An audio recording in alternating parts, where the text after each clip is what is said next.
Nabi bersabda, la adwa wala tayrah wala safar.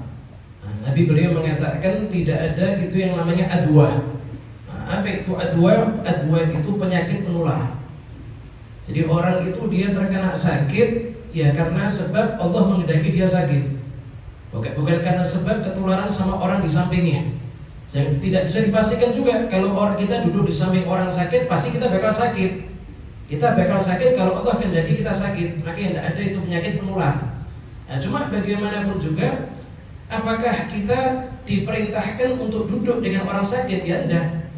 Bahkan ada juga riwayat Nabi mengatakan ketika ada orang yang terkena penyakit juzam, maka Nabi perintahkan lari sebagaimana kamu lari ketika melihat seekor singa. Iya, seperti melihat seekor singa, lari sebagaimana kalau kamu melihat seekor singa. Ini maknanya itu semua terjadi atas kehendaknya Allah Ta'ala. Cuma bagaimanapun juga kita diperintahkan untuk ikhtiar berdoa kepada Allah Ta'ala. Wala toyaroh, kemudian juga ada yang namanya toyaroh. Toyaroh itu apa? Toyaroh itu tasya'um. Ya, orang-orang jahiliyah dulu itu Pak, dikatakan kalau mereka di malam hari kemasukan burung gagak hitam. Nah, itu biasanya mereka ketakutan. Kenapa ketakutan? Mereka meyakini ini akan datang yang namanya kesialan, akan ada yang meninggal atau akan ada yang sakit di dalam rumah. Nah, tidak boleh kita yakini seperti ini. Ini namanya tasya'um. Nah, kemudian juga Nabi mengatakan walau safar. Tidak ada juga itu yang namanya safar hari sial.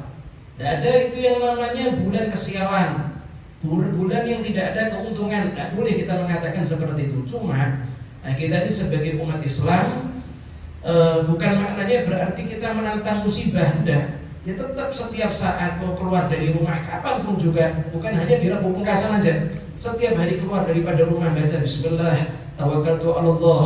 Maka dikatakan barang siapa yang membaca Bismillah wa tawakkaltu 'ala Allah, maka dikatakan kufita wa ruzikta. Ya, kamu akan dicukupi sama Allah Ta'ala, kamu akan diberi rezeki sama Allah Ta'ala, kamu akan dijaga sama Allah Ta'ala. Setiap saat kita diperintahkan berdoa seperti itu.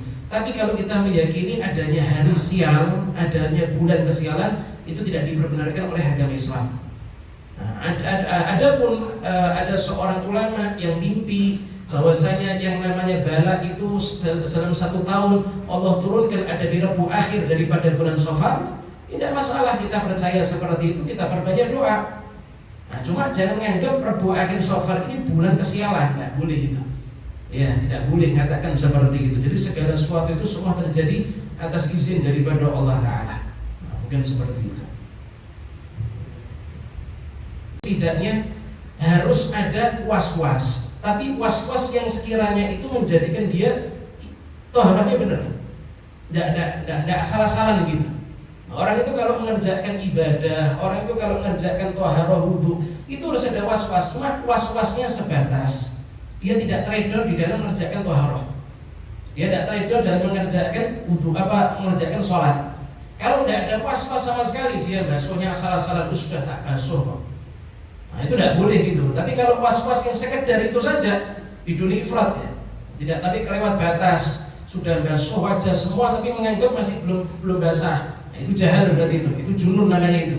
Nah, tapi kalau was-was yang sekiranya menjadikan dia itu hati-hati ngerjakannya sempurna, nah, itu tidak ada masalah seperti itu. Itu mungkin bisa disebut bukan was-was, itu mungkin itu kehati-hatian itu. Nah, ikhtiar itu. Mungkin bisa juga maknanya seperti itu. Cuma tadi dilihat dari Syarah Muslimnya tadi, Imam Nawawi katakan seperti apa. Allah a'lam. Kejadian dia yakini pertanda buruk, nah itu namanya tasya'um, itu dilarang sama Nabi. Nah, tapi sebaliknya ada juga yang namanya at-tafa'ul. Apa itu at-tafa'ul? Pertanda baik dia yakini itu adalah kebaikan. Nah, ini diperbolehkan. Bahkan karena Nabi SAW yuhibbul fa'al hasan. Ya, bahkan Nabi SAW itu beliau senang dengan yang namanya berharap dengan perkara-perkara yang baik. Nah, makanya dikatakan Nabi itu kalau makan dengan tangan apa itu? Kanan. Ya, apa-apa Nabi itu yuqaddim al-yamin. Setiap mengerjakan perbuatan mendahulukan yang kanan. Nabi kalau isir rambut bagian kanan dulu. Ya, kalau isir jenggot bagian kanan dulu. Apa-apa Nabi mendahulukan bagian yang kanan. Loh, kenapa kok Nabi itu mendahulukan bagian yang tangan? Ini tafa'ul. Karena di dalam Al-Quran ashabul yamin, orang-orang yang ada di kanan. Itu adalah istilah yang Allah istilahkan untuk penduduk apa ini? Penduduk surga. Makanya beliau dahulukan segala perkara dengan bagian kanan. Kenapa? Sebab berharap min ashabil yamin, berharap kelak bakal masuk ke dalam surganya Allah Subhanahu wa ta'ala. Nah, kalau ini diperbolehkan. Ya. Jadi kayak misalnya di zaman sekarang kan juga sering kejadian malam-malam tiba-tiba, bukan hanya malam, tiba-tiba rumah kemasukan kupu-kupu. Nah, itu biasanya pertanda apa itu? Nah, mau ada tamu, majid dhaif, datangnya tamu, ini kan perkara baik, boleh, tidak ada masalah. Nah, tapi kalau tiba-tiba lagi duduk kejatuhan cecak, waduh, ini bakal dapat musibah, tidak boleh itu. Nah, tapi kalau kupu-kupu masuk, diyakini akan mau datang tamu, tidak masalah, itu perkara baik, itu namanya tafa'ul. Nabi senang dengan perbuatan-perbuatan seperti itu. Tapi kalau kebalikannya, itu dilarang sama Nabi. Yang gitu Pak ya. Nah, karena Nabi SAW yuhibbul fa'lal hasan.